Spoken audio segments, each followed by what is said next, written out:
There is a particular kind of silence that belongs only to the desert, not the silence of an empty room, or the quiet that falls after a conversation ends.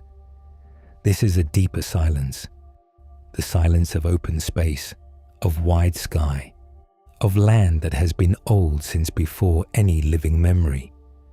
It is the kind of silence that seems to breathe on its own, slowly and evenly, the way the earth itself breathes in the early hours before morning. This is a peaceful story, drawn from the ancient scriptures, meant for rest. Let it carry you gently as you settle in for the night. It was into this kind of silence that Moses walked day after day, tending his flock. He had been a shepherd for many years by now, long enough that the rhythm of it had settled deep into his bones, long enough that he knew the particular sounds of his sheep, each voice recognizable to him in the way that familiar music is recognizable, even heard from a distance, long enough that he could read the land as one reads a quiet page, noticing where the grass grew softer, where the ground dipped toward hidden water, where shade pooled in the hours of midday heat. Moses had not always been a shepherd. There had been another life, in another place, in the great land of Egypt. He had been raised in a palace, among linen and lamplight, among the language and learning of a powerful nation. But that life had ended quietly and irrevocably, and he had come to this place, to the wilderness of Sinai, to the household of a priest named Jethro, to the slow and unassuming life of a man who kept sheep. He had married Jethro's daughter, Zipporah. He had a son. He had a household, a routine, a life arranged around the patient rhythms of animals and seasons and land. It was a quiet life, and perhaps, after everything that had come before, quiet was what he needed. The land of Midian, where Moses had settled, lay to the east of Egypt, beyond the great arm of the sea that the ancient world knew as the Gulf of Aqaba. The Midianites were a people descended, according to the old stories, from Abraham, distant cousins to the Israelites, sharing something of the same ancient root, though their paths had long since diverged. Jethro, Moses' father-in-law, was the priest of this people.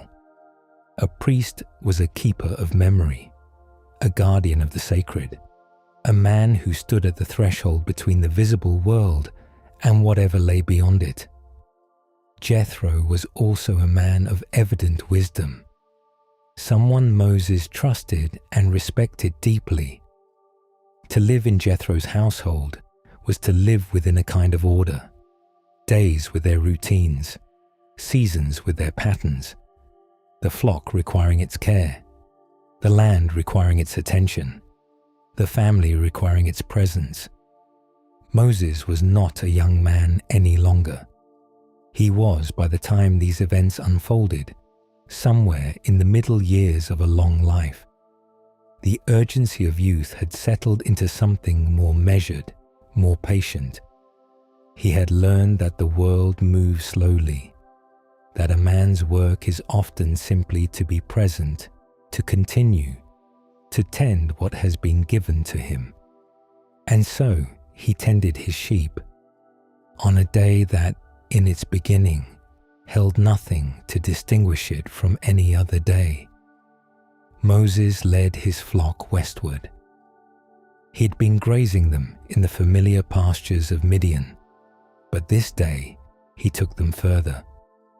Following some instinct, or perhaps simply the pull of better grass, or the direction of a breeze, he traveled deeper into the wilderness until the land began to rise, until the flat open desert gave way to something different.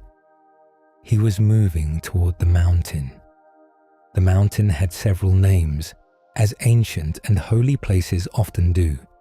It was called Sinai in some traditions, and Horeb in others. Two names that seem to point to the same place, or perhaps to the same idea of a place. The mountain of God, some called it. And this name carried something in it, some quiet weight, as though the mountain had been set apart before anyone could say exactly why. The wilderness around the mountain was stark and elemental, stone and sky, wind moving across open ground, the silence that lives at altitude where the air thins and the world below seems very far away. Moses had perhaps traveled in this direction before. A shepherd follows his flock, and the flock follows grass and water. The mountain would have been a landmark, a reference point on the horizon. He knew it the way a man knows the face of a place he has lived near for years, not with particular attention, but with the quiet familiarity of long acquaintance. But this day would be different from all the days before it. He was walking the way a shepherd walks, with unhurried attention, present to the ground beneath his feet and the movements of the animals around him, not tense, not braced for anything. The walk of a man in his own ordinary life. And then he saw something. A bush was burning. In the dry wilderness, fires could start from almost nothing. A spark struck by a falling stone, a shaft of sunlight, a bolt of lightning in a distant storm. A burning bush would have been strange, but not impossible. Something to notice perhaps, and then to pass by. But Moses stopped. He stopped because there was something about this fire that was not right in the ordinary way of things. The bush was burning, but it was not being consumed. The fire moved through the branches the way fire always moves, alive, flickering, but the branches remained. They were not blackening. They were not curling into ash. The bush stood as it had stood, and the fire burned within it, and nothing was being destroyed. Moses stood very still and looked. He was the kind of man who, at this point in his life, did not rush. He watched the fire and the untouched branches and the leaves that refused to become ash, and something in him became very quiet. He thought, I will go closer. I will see this thing. And so he turned toward the bush. As he moved toward the fire, something happened. A voice spoke. It came from within the bush, or from within the fire, or from somewhere present within both. It was a voice that knew his name. And this, more than anything, must have stopped him completely. Moses. Moses. 2 times. The way someone calls to a person they know well, making certain of the connection before saying what needs to be said. Moses answered simply, Here I am. These are words that appear again and again in the ancient stories. Words spoken by people at the moment of being called into something they could not yet see clearly. 3 words, or in the original language fewer still, that carry everything a person can offer in a moment of complete uncertainty. Presence, readiness, and openness to what comes next. And what came next was this. The voice told him to stop where he was and to remove his sandals, because the ground on which he stood was holy. The instruction to remove sandals was not arbitrary. In the ancient Near East, sandals marked a person as someone traveling through the world, passing over its surface, somewhat separate from it. To remove them was to come into direct contact with the ground itself, skin to earth. the barrier lifted. On ordinary ground, this would simply have been discomfort, but on holy ground, it became something else, an act of approach without armor, of coming as oneself, unshod and unprotected, into the presence of something beyond oneself. Moses removed his sandals. He stood in the silence and the light, his feet on the stone and dust of the mountain, the fire burning quietly before him, and he listened. The voice spoke again. It said, "I am the God of your father, the God of Abraham, the God of Isaac, the God of Jacob." These names were not simply genealogy. They were an entire history compressed into a handful of words. Abraham, who had left his homeland and journeyed into the unknown, who had believed promises he could not yet see fulfilled. Isaac, the child of that promise, who had inherited the covenant. Jacob, who had wrestled in the night and been changed, who had become Israel, a name meaning something like one who persists with God. These were the ancestors of the people now living in Egypt.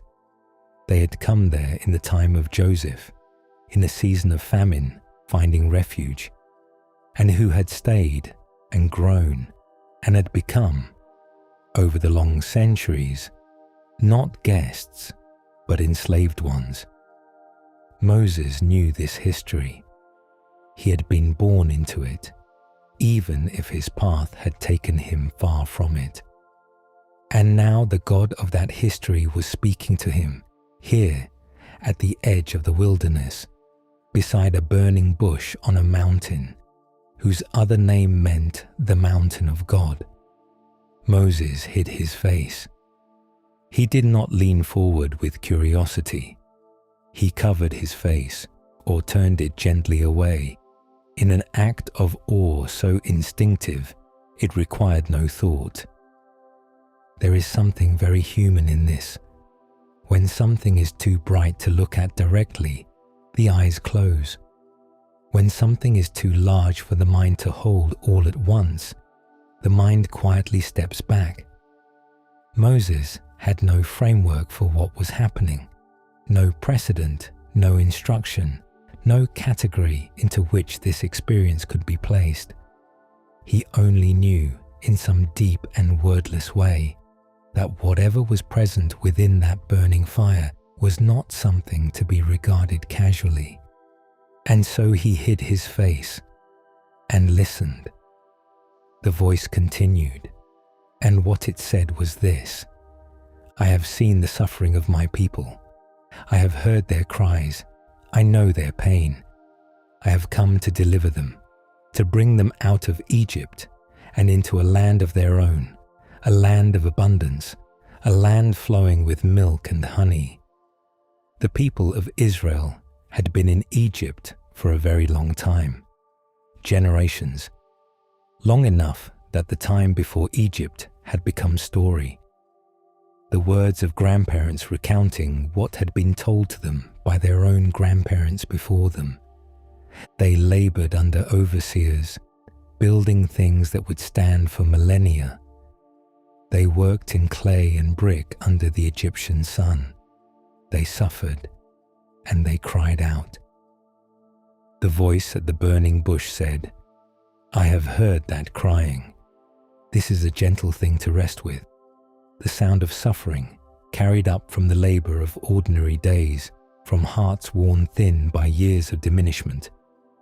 That sound had been heard, not dismissed, heard and held, and now answered, not swiftly by any ordinary measure of time, but in what God saw as the right moment. A response was beginning.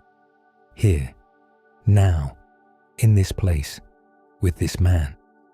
The land the voice described was spoken of in terms that would have meant a great deal to people who knew scarcity and hard labor. A land flowing with milk and honey, abundance, animals well-fed and generous, sweetness gathered from open and flowering places. Together, The image was of a land alive and giving, a land where the people could breathe.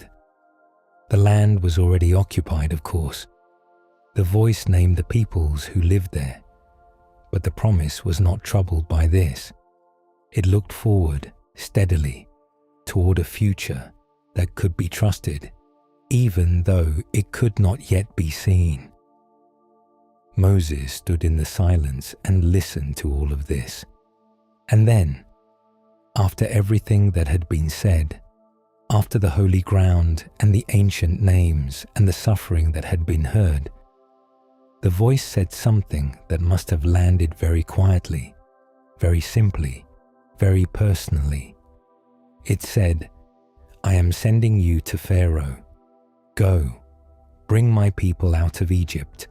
Moses, the man who had fled Egypt, the man who had spent decades in the wilderness, tending sheep, becoming slowly and completely someone other than the man who had once walked through a palace, the man who was now accustomed to the modest and unhurried rhythms of a shepherd's life, to anonymity, to the small and familiar circumference of his days. This man was being asked to go back, to speak, to lead. There is something worth resting in here, in the quiet of this evening.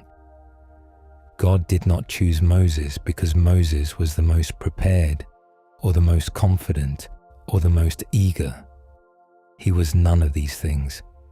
He was a man who had reason to be uncertain about Egypt, who had been away from his people for a very long time, who carried the weight of years of exile and unknowing.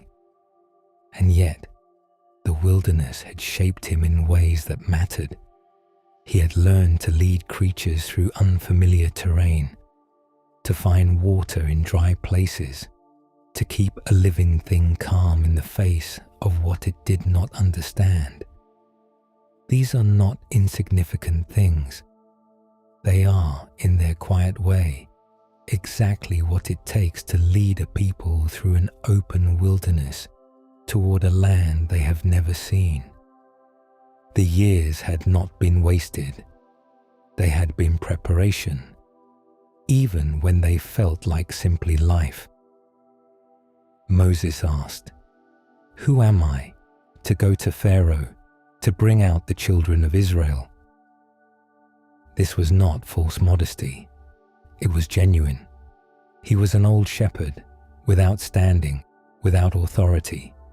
He had a staff, a flock, and a family. He had, by some accounts, difficulty with words. They did not always come easily, did not always arrive when he needed them. Who was he? The answer that came back was not a list of his qualifications. It was quieter than that and simpler. The answer was, "I will be with you. I will be with you." In those words, everything that Moses could not provide for himself, everything that no credential or preparation could supply. Presence. The presence of the one speaking from within the fire. Not certainty about every detail, not a map with every step marked, not a guarantee that the road would be easy. But this, "You will not go alone. I will be with you." And then, as a sign, not a sign to be given in advance, but one that would only become visible at the end, God said, "When you have brought the people out of Egypt, they will serve me on this mountain, this very mountain where you are standing now." The proof of the sending would be visible only at the journey's close. It asked for a kind of trust that moves forward before the full picture has appeared. A first step taken before the ground beneath the second step can be seen. Moses would take that step, not without hesitation. There was more conversation still to come, more uncertainty, more gentle reluctance. But eventually, quietly, he would take it. For now, in this moment on the mountain, we can simply rest here. The sun was beginning to move as the sky. The sheep grazed somewhere nearby, their sounds soft and familiar. The wind moved across the stone and dust of the mountain, and the bush still burned. It had not stopped. The fire was still there, quiet, alive, completely unlike any ordinary fire. Branches that should have been ash, leaves that should have fallen, light moving through green and living wood without diminishing it at all. Moses must have looked at it for a long time after the speaking stopped. And then, in the way of a man who has been given something large and quiet to carry, he simply walked, one step and then another, his sandals back on, the sheep around him, the sky above, the mountain growing smaller as he descended. But something had shifted in the quiet interior of a man who had simply gone out that morning to tend his flock. He had been called, he had been named, he had been promised a presence that would accompany him wherever the road led. He carried all of this the way people carry extraordinary things, in silence, in the body, in the space behind the eyes that words do not quite reach. Let us slow down here and rest a little in the landscape itself.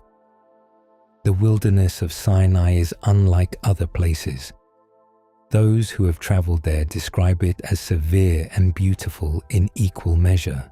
The rock is ancient, formed in a time so remote that the imagination reaches for it and finds no foothold. The colors change with the light. Pale gold in the early morning, deep ochre and rose in the afternoon, silver and blue in the evening when the stars begin to appear. The horizon is very clear. Sky meets earth in a clean and unbroken line, and between them there is simply space, open, dry, and still. In the ancient world, the wilderness was understood differently than we might tend to think of it today. It was not only a hard place, though it was certainly that. It was also a threshold, a place where the noise of ordinary human settlement fell away, and something quieter became perceptible. Moses had spent years learning the attentiveness that the desert requires. You cannot be careless in the wilderness. You learn to watch, to notice, to tell the ordinary from the unusual, the familiar from the new. Perhaps this was part of what allowed him to stop, to turn aside, to see. He noticed the burning bush because years in that landscape had made him into someone who pays attention. And when he paid attention, he was met. The fire was already burning before Moses turned toward it. It had not waited for him. He did not conjure it, or earn it, or cause it. He simply happened to be present and willing to look and willing to move toward what he saw. That willingness to turn aside, to approach, to say, "Here I am," seems to be what made the difference. The bush was burning. The voice was ready to speak. The ground was already holy. Moses simply needed to arrive. There is a name that appears elsewhere in the ancient text, given by one of Abraham's descendants in a moment of desperate uncertainty. The name is El Roi, the God who sees. It was given by a woman, alone in a wilderness, who did not know what would become of her. In her darkest hour, something met her, a presence, a word, an assurance, and she named what she had encountered, the God who sees me. At the burning bush, this same quality of seeing is present. I have seen the suffering of my people. I have heard their crying. I know their sorrows. The God who appeared to Moses was not distant or inattentive. This was not a God who had looked away or been occupied elsewhere or simply not noticed. This was a God who had been watching, present during every cry, aware of every hour of difficulty, every bent back, every heart worn thin. I have seen. These are not passive words. They carry movement. They lead, in the story, directly into action. Not because God was only now paying attention, but because whatever God was working toward had arrived at its moment. The suffering that had been seen was now to be answered, not as an afterthought, but as the next movement in a larger story that had been quietly unfolding since Abraham first left his homeland at God's word. Moses stood at the meeting point of all of this. There is something small to return to before we move toward rest. Moses removing his sandals, the stone of the mountain under his bare feet, the roughness of it. The warmth desert stone holds long into the evening, steady and slow. The dust between the rocks, the slight shift of weight as he stood still, both feet planted, present. This is the body in a moment of holy encounter, not removed from sensation, not floating above the earth, but fully present in the physical world, skin against stone, the specific temperature of a specific place, the weight of a man's body on the ground of a mountain. There is something grounding in this detail. Moses did not leave his body behind. He stood in it, on holy ground, and received what was given. The sacred does not always arrive in a way that draws us away from the world. Sometimes it arrives precisely here and asks us simply to stand still, to remove what separates us from the ground, to feel where we are, to be present to this moment. Here, now, this. Moses would return to Jethro that evening. He would speak with his father-in-law about leaving, about going back to Egypt, to the people he had left behind so many years before. Jethro would give him his blessing. Moses would gather his family, take his staff, and begin the journey. But all of that belongs to another night. Tonight, we rest in this quiet moment before any of it begins, in the space between the calling and the going, in the still pause between I am sending you and the first step of the journey. Moses is standing on a mountain in the wilderness. The fire burns in a bush that is not consumed. The air is beginning to cool as the sun moves lower. The sky is shifting toward evening, the colors deepening, the stars preparing to make themselves known. The sheep are nearby, grazing or settling, their soft sounds part of the quiet. And Moses, this man who did not expect this day, who set out in the morning to do what he had done for many years. Moses is standing very still. The ground is wholly beneath his feet. The fire burns before him, steady and unhurried. His heart holds something too large for words. He has been called. He has been named. He has been promised a presence that will not leave him. He does not yet know the length of the journey ahead, or what it will require. He only knows this: the fire is burning, the voice was real, the ground is holy, and he is not alone. Let this be a place to rest. The story is old, full, and true.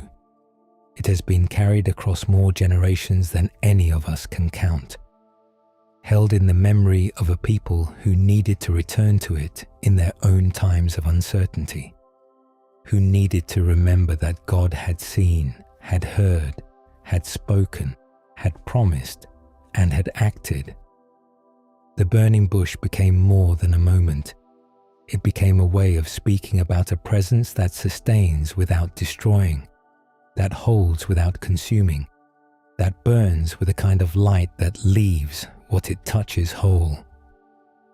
Moses, on his ordinary day, stopped to look, and in the looking, he was found.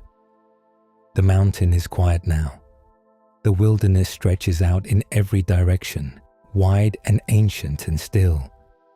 The stars are beginning to appear, first one, then several, then the slow and countless multitude of them, filling the dark sky above the desert with their steady, unhurried light. The bush still burns, quietly, patiently, the fire moving through the branches without hurry, without harm, without end. There is no sound now but the wind, and the occasional soft movement of the sheep, and the vast, undisturbed silence of the wilderness at night. Moses will walk back to his camp. He will sit with what has happened.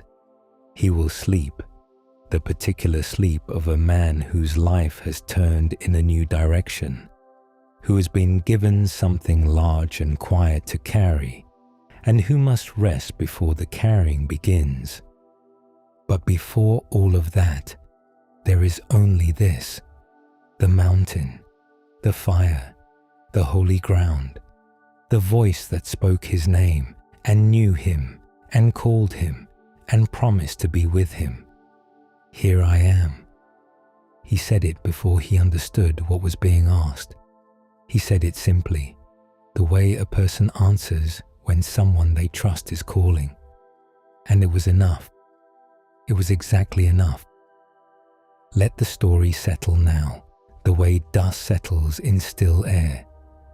Let the fire in the bush burn quietly in the mind, not demanding anything, not requiring a response, simply present, light that does not consume, warmth that does not destroy, a burning that is also a kind of stillness. Let the mountain be what it is, stone and sky and silence, older than any human story, older than any human name for it, solid and patient, exactly as it has always been. Let Moses be where he is, a man standing on holy ground, having said, "Here I am," carrying a promise he did not ask for and a calling he did not seek, about to walk back down the mountain and into the rest of his quiet, extraordinary life. Let the sheep settle. Let the wind fall still. Let the stars continue their slow and ancient turning above the wilderness. Let the quiet be enough for tonight. Let it hold whatever needs to be held, whatever weariness, whatever uncertainty, whatever is being carried that feels heavy, whatever question has been asked again and again without arriving at an answer.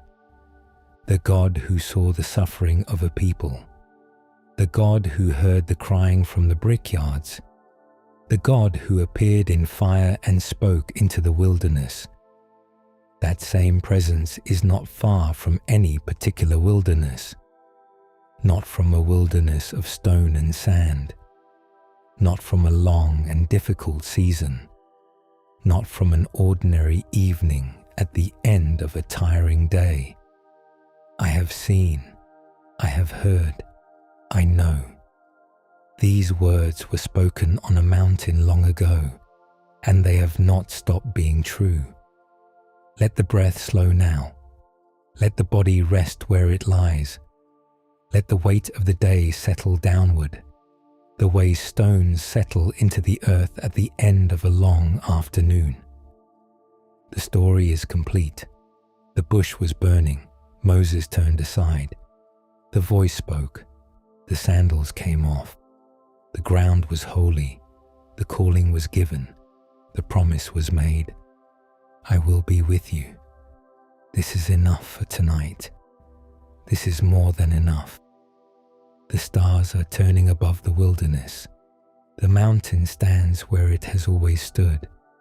The fire burns in the bush, quietly, without consuming, without end. Rest now. The ground where you are is held. The night is held. You are held. Breathe in. Breathe out.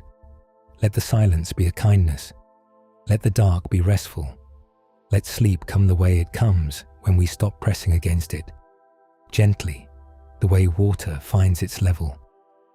There is only this: the mountain in the wilderness, the bush that burns, the holy ground, the voice that speaks into the ordinary day, into the ordinary life, calling the ordinary person by their true and known name. Here I am. Rest, and know that the one who sees and hears and knows and calls is present now, as then, as always. Be still, sleep. Amen.